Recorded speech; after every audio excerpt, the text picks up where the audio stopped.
you can go out and you can be at your best every time. But batting में मुझे ऐसा लगता है कि जब आपको कॉन्फिडेंस नहीं आ रहा है, जब इतना अच्छा बॉल कनेक्ट नहीं हो रहा है, तो ज्यादा बैटिंग करने को और अपने से दिल करता है कि यार मुझे और सेशन करना है, मुझे until you get that one session जहाँ पे आपको पता होता है कि यार आज परफेक्ट बैटिंग हुआ। जब मुझे वो सेशन मिल जाता है उसके बाद मैं नेट्स में 7 या 8 मिनट मैक्स 10 मिनट से ज्यादा मैं नहीं रुकता हूँ। थ्रो डाउन जो अभी अपना साइड आर्म सबके पास आ गया है, 10 मिनट प्रैक्टिस करता हूँ मैं and then I go away. Because होता क्या है, जब आप अच्छी बैटिंग कर रहे होते हैं, अगर आप if you over do it उसमें बैड हैबिट्स क्रिएट हो जाती है, क्योंकि आपको लगता है कोई भी शॉट लग रहा है तो आप कुछ भी शॉट मारने लगते हैं, उसमें बॉडी शेप जाता है, कुछ शॉट खराब होते हैं, फ्रस्ट्रेशन बढ़ता है, आप और खेलते हैं और खराब होता है। तो जितना आपने बिल्डअप किया है वो सारा एकदम एक ही टाइम में नीचे आ सकता है। तो वो एक से अवेयरनेस होना बहुत जरूरी है एज ए बैट्समैन।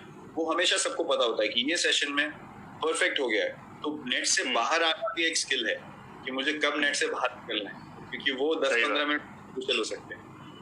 सही बात है। I think everybody is different. Like in our team, where I only bat for 10-15 minutes, but I batted in very high intensity. And where the other side of, if you think about Mushfiq, he goes for an hour and an hour. So I think it depends on individual as well what you get out on the net. Agree. It's a very individual thing. If you talk about Pujara, he will bat for 3 hours. You know, सबकी batting कर लेगा वो। तो वैसा वो अपना confidence create करने का एक टेम्पलेट है। बट मुझे ऐसा लगता है कि अगर मेरा मेंटल मेकअप अच्छा है, ऑफ द फील्ड भी मुझे अगर you know you want to go out for a coffee, go out for a walk, जब आप टूर पे होते हो, यू नो, तो वो चीज़ें भी बहुत ज़रूरी होती हैं। आप हर टाइम एकदम ऐसा नहीं रह सकते कि इंटेंस।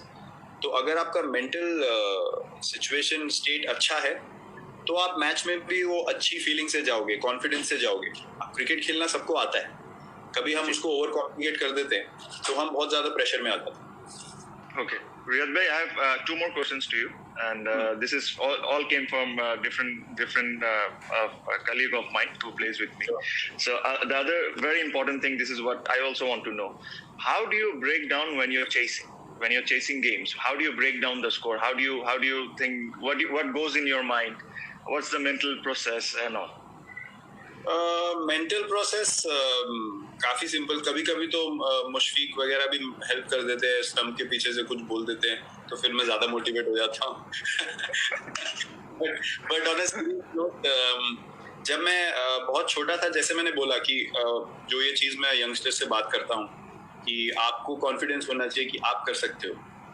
तो जब मैं छोटा था तो मैं मैचेस देखता था टीवी में, और मुझे बहुत कन्विंसिंगली लगता था अगर कोई मैच इंडिया चेजिंग में नहीं जीत पाई तो मैं इस फीलिंग के साथ सोता था रात को कि अगर मैं होता तो मैं जिता सकता था। जेन्युइनली एज अ चाइल्ड, मतलब वो एक ड्रीम रहता है। तो जब भी मैं उस सिचुएशन में आता हूँ वो एक जॉय जो है ना वो बाहर आ जाता है। वो जो एक प्योर जो एक इंटेंट था, प्योर जो एक फीलिंग था कि मैं जिता सकता हूँ, वो एक मौका। मुझे ऐसा लगता है कि चेजिंग एक ऐसी सिचुएशन है जहाँ पे आपको पता है एग्जैक्टली कितने रन बनाने हैं और आप उसके लिए क्या क्या करना है आपको। तो मेरे हिसाब से उससे ज्यादा क्लियर सिचुएशन कुछ नहीं है। आपको वो सिचुएशन किस तरीके से दिख रही है वो आपकी चॉइस है। मुझे वो सिचुएशन मैं कभी प्रेशर के हिसाब से नहीं देखता हूँ, मैं अपॉर्चुनिटी देखता हूँ कि ये मौका है मेरे लिए, जीतना बहुत जरूरी है। सबसे जरूरी चीज एज ए टीम आप जीत के लिए जाते हो, और ये एक मौका है जहाँ पे मैं नॉट आउट आ सकता हूँ। तो इससे ज्यादा गारंटीड कोई सिचुएशन नहीं है जहाँ पे आई फील कि I can see the team win. तो that excites. Even if you're chasing something like 370, 380, you still think the same way? Yeah, definitely. मतलब अगर 370, 380 है तो I never feel like कि नहीं हो सकता। एक गेम मुझे याद है 2012 में श्रीलंका के अगेंस्ट होबार्ट में था। तो वहाँ पे हमको क्वालिफाई करने के लिए 40 ओवर्स के अंदर चेस करना था। It was around 330 something. तो हाफ टाइम में I think I spoke to Raina and I don't know who else. मैंने किसी से डिस्कस किया कि ये गेम को हम 2 20 ओवर के मैच की तरह अप्रोच करेंगे। हमें देखना ही नहीं है 40 ओवर, बहुत दूर लगता है, बहुत बड़ा टारगेट लगता है। पहले 20 ओवर में हम देखते हैं कितने रन बनते हैं, उसके लास्ट 20 ओवर्स में हम एक और T20 मैच खेल सकते हैं, और अगर हमारा विकेट हाथ में हुआ 2 विकेट गया पहले 20 ओवर में, तो हम ऑन ट्रैक, क्योंकि 8 विकेट्स के साथ आप 20 ओवर में और भी 12 रन इन ओवर भी बना सकते हो। सही। तो वो एक देखने का तरीका होता है कि आप जिस तरीके से उस सिचुएशन को देख के जाओगे वैसा आपका गेम निकल के आएगा, वैसा आपका बैटिंग होगा। और आई थिंक वो एक फर्स्ट जो आपका आउटलुक है उस सिचुएशन को, वो डिटरमिन करता है कि आप कैसा खेलने वाले हो।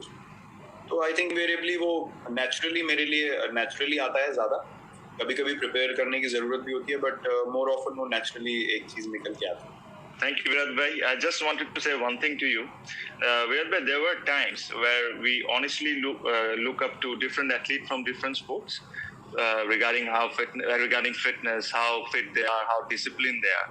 But now I can proudly tell that we have our own in our cricketing family, which is you. So thank you very much for entertaining us. It was lovely talking to you, and thank you very much for joining me. Thank you so much. That's very sweet of you, and I hope people feel better. Situation